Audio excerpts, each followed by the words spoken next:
التوفيق لعناصر فريق الوداد الرياضي، كل التوفيق في هذه المشاركه الجميله الرائعه التي نتمنى ان تتكلل ايضا بانتصارات كره القدم الوطنيه التي انطلقت والتي تواصلت والتي تزيد تواصلا وتوهجا من خلال اداء مختلف المنتخبات السنيه المغربيه وايضا الانديه الوطنيه. نعم دائما نريد الانتصارات ونريد ان تكون البحث عن صبر، عن تمرير عرضيه جانبيه راسيه، جول جول جول جول جول جول جول.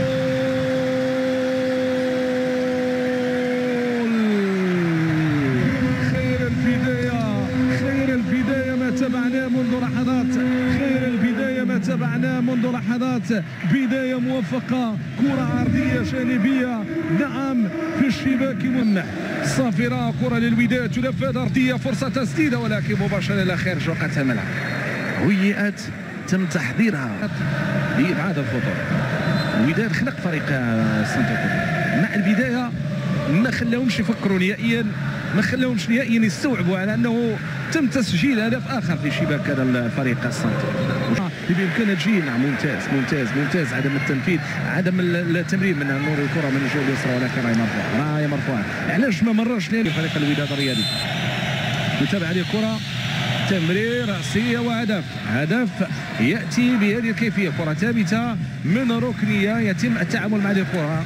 لاحظوا بانه هدف امام مجموعه من اللاعبين بالعبيد ما تمكنش من ابعاد الخطر، فجوج ديال الاهداف مقابل هدف واحد. ما يحدث الان هو ان فريق اسد اختراق، البحث عن المرور. الان فريق شرطه كوكوكو سيبحث عن رده الفعل، سيبحث عن طريقه من اجل العوده في اللقاء، سيبحث عن اسلوب بامكانه ان يلعبوا في هذه المباراه ويبحث عن الحلول للعوده، لكن لا اعتقد ان الامر سيكون سهل.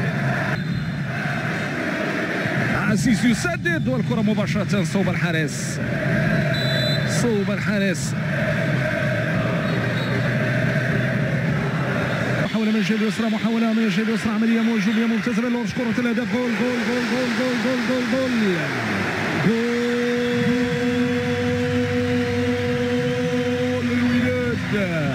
الوداد يفرح الجميع، الوداد يقدم المطلوب، الوداد يبدع، كرة بتمريرة عرضية جانبية، دخول داخل منطقة الجزاء، وضع الكرة في الشباك امام انضاء حارس ودفاع، يظهر على انه لم يتمكن من ابعاد خطر ودادي من خلال عملية. الان محاولة من الجهة اليمنى، فرصة من جانب عناصر فريق اسانتي، لكن الى خارج رقعة الملعب، ضربة مرمى. كنا كنتحدثوا على الكرة القدم الغنية، ما نسوش على انه منتخب غانا الاول واحد من ابرز الاسيا. لاحظوا بان الكرة اللي كتكون في العمق كتشكل بعض الخطورة.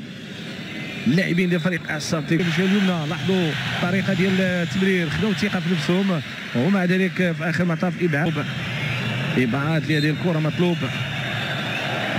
صافرة من الحكم، هناك مخالفة، كرة لصالح فريق الوداد الرياضي.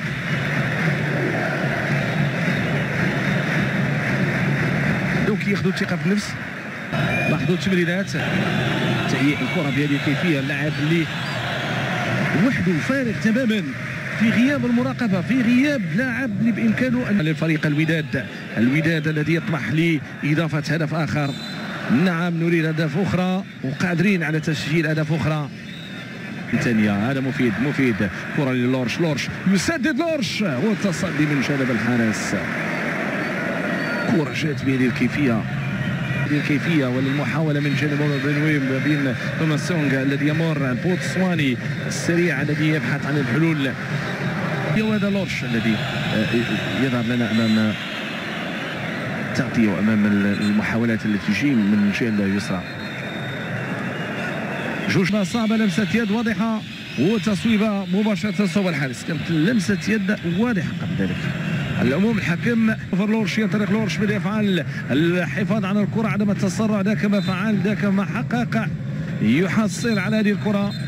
كان وحده، كان بدون مسانده، كان بدون مساعده، الشيء اللي خلاه على انه يقوم بايقاف هذه او يتوقف مع الانطلاقه لهذه مراوغات، تمريره عرضيه لكن لم تمر. صعبه هذه، نتمنى ما تكونش اصابه مؤثره قويه. لأن التسديدة للوداد ضربة جزاء، ضربة جزاء لا غبار عليها، ضربة جزاء واضحة. نعم ضربة جزاء واضحة. الحارس سقط في المحظور وحتى المهاجم بكي صراحة. ضربة جزاء واضحة لأن التدخل ديال الحارس مشى للرجل ما لمسش الكرة.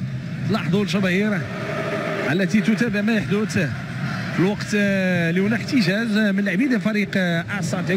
ضربة جزاء لورش يتقدم.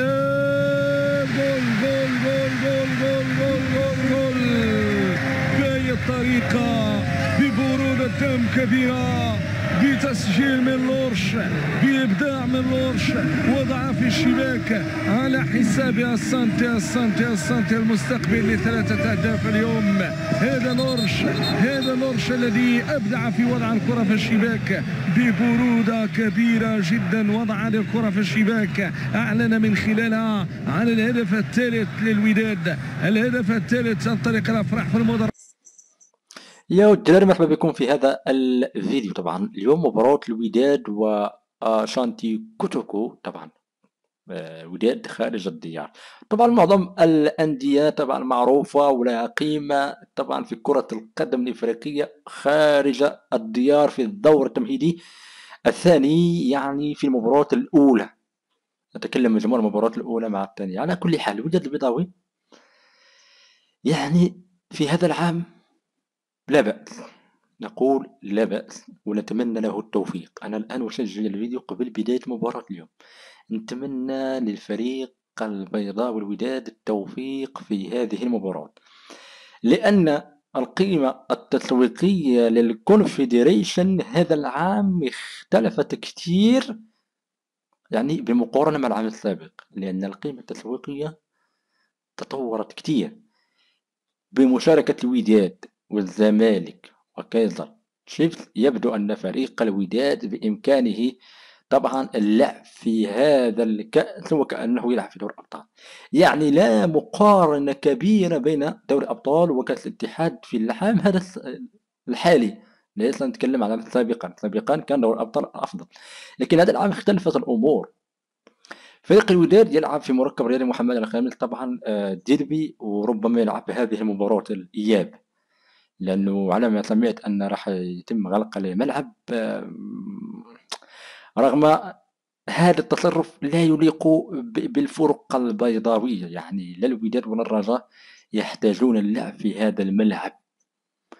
نعرف جميعا أي منافس دخل لهذا الملعب من شبه المستحيل أنه يفوز فيه بطبيعة الحال على هذه الأندية، لأن ملعب وضغط الجماهير وحاجة نعرفها جميعا. على كل حال أشانتي كوتوكو طبعا سبق ولعب مع